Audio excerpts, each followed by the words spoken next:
Hello everyone, welcome to Law Guide. In this video, we will study Section 8 of Transfer of Property Act 1882. This section talks about operation of transfer. Firstly, I will read the Bare Act explanation of the section and then I will explain you every concept of it. Now let's start. First we will read the Bare Act. Unless a different intention is expressed or necessarily implied, a transfer of property passes forthwith to the transferee all the interest which the transferor is then capable of passing in the property and in the legal incidents thereof. Such legal incidents include where the property is land, the easement annexed thereto, the rents and profits thereof occurring after the transfer and all things attached to the earth. तो इसमें ये बताया है कि जहाँ पे कोई different intention express या इम्प्लाइड वे से ना शो किया हो वैसी प्रॉपर्टी के साथ सभी इंटरेस्ट ट्रांसफर होंगे ट्रांसफरी को.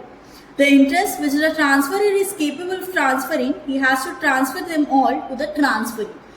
जहाँ पे जो ट्रांसफरर केपेबल है जो इंटरेस्ट ट्रांसफर करने के लिए वो सब उसको ट्रांसफर करने पड़ेंगे ट्रांसफरी को. इंटरेस्ट के साथ साथ जो भी लीगल इंसिडेंट्स है वो भी सब ट्रांसफर होंगे ट्रांसफरी को. Legal incidents like easement annex मतलब जो भी ईजमेंट अटैच है प्रॉपर्टी से वो सब ट्रांसफर होंगे ट्रांसफरी को.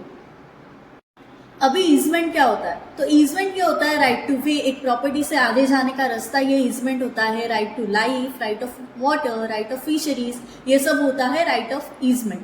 तो जब प्रॉपर्टी ट्रांसफर होती है तो वो एक्सप्रेस या इम्प्लाइड वे से अगर ना ट्रांसफर की गई हो तो उसके साथ वाले जो ईजमेंट होते हैं वो भी ट्रांसफर होंगे ट्रांसफरी को. उसके साथ साथ जो भी रेंट है, प्रॉफिट्स है, फ्यूचर में ऑकर होंगे वैसे भी रेंट्स और प्रॉफिट ट्रांसफरी को ट्रांसफर हो जाएंगे. मतलब फ्यूचर के रेंट्स ऑफ प्रॉफिट अगर बाद में आएंगे ट्रांसफर के बाद भी तो वो भी रेंट्स एंड प्रॉफिट्स ट्रांसफरी को ट्रांसफर हो जाएंगे.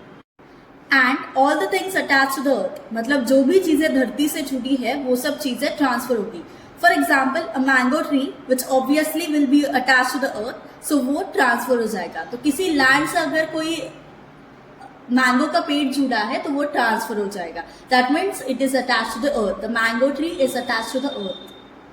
तो यहां तक हमने क्या पढ़ा कि ईजमेंट, रेंट्स एंड प्रॉफिट्स और सब चीजें जो कि अटैच टू द अर्थ है ये सब चीजें ट्रांसफरी को ट्रांसफर हो जाएगी. नेक्स्ट बेयर एक्ट में दिया है where the property is machinery attach to the earth the movable parts thereof. मतलब कोई मशीनरी चीज which is attach to the earth है उसके सब मूवेबल पार्ट्स भी ट्रांसफर होंगे. जैसे कि कोई मशीन के हैंडल, नट्स ये सब होते हैं. जब ट्रांसफर के बाद अगर वो मशीनरी प्रॉपर्टी वो ट्रांसफर हो रही है तो वो मशीन के जो मूवेबल पार्ट्स है वो भी ट्रांसफर हो जाएंगे. नेक्स्ट बेयर एक्ट में दिया है where the property is a house the easement annex thereto the rent thereof occurring after the transfer and the locks, keys, bars, door, windows and all other things provided for permanent use therewith. इसका मतलब है जहां पे property एक house है, एक घर है तो उसके अनेक्स ईजमेंट मतलब अटैच ईजमेंट वो सब ट्रांसफर होंगे. जो घर के ट्रांसफर के बाद रेंट मिलेगा वो भी ट्रांसफरी को ट्रांसफर हो जाएगा. एंड घर के साथ जो परमानेंट यूज की चीजें हैं जैसे लॉक्स, कीज, डोर्स, विंडो ये सब चीजें भी ट्रांसफरी को ट्रांसफर हो जाएगी. Next it is written in bare act where the property is a डेब्ट or other actionable claim the securities thereon except where they are also for other debts or claims not transferred to the transferee but not arrears of interest accrued before the transfer. जहां property depth है या तो other actionable claim की गई है उसके securities भी transfer होगी. इस सेक्शन में डेप्थ वर्ड वो डेप्थ की बात कर रहा है जो एक्शनेबल क्लेम की जनरल डेफिनेशन में की गई है.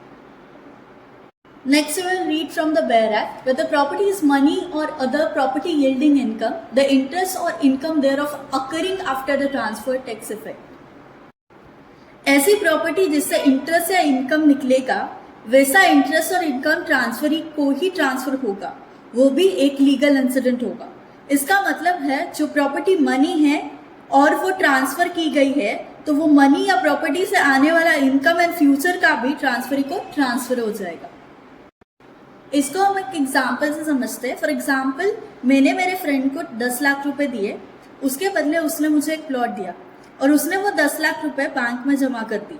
तो वो पैसों से आने वाला इंटरेस्ट मेरी फ्रेंड को ट्रांसफर हो जाएगा। इसका बेस्ट एग्जांपल है एफडी। सो जब हम एफडी खरीदते हैं उससे वो एफडी से आने वाला इनकम जो है वो हमें ट्रांसफर हो जाता है। तो यही इसमें बताया है। These are notes from my side, please note it down, it will help you for sure. हम एक समरी देख लेंगे इसकी। ये नोट्स में पूरा समरी दिया है सेक्शन का। This section basically talks about operation of transfer. When the property is transferred, all the legal incidents of the property also get transferred. अब legal incident कौन से ट्रांसफर होंगे? First one is easement will get transferred. Second is the rents and profits will get transferred. Third one is the movable parts of a machinery property will get transferred. Fourth one is the property is house. The locks, keys, doors, windows all will get transferred. Fifth is if the property is debt or actionable claim, all the securities of that will get transferred.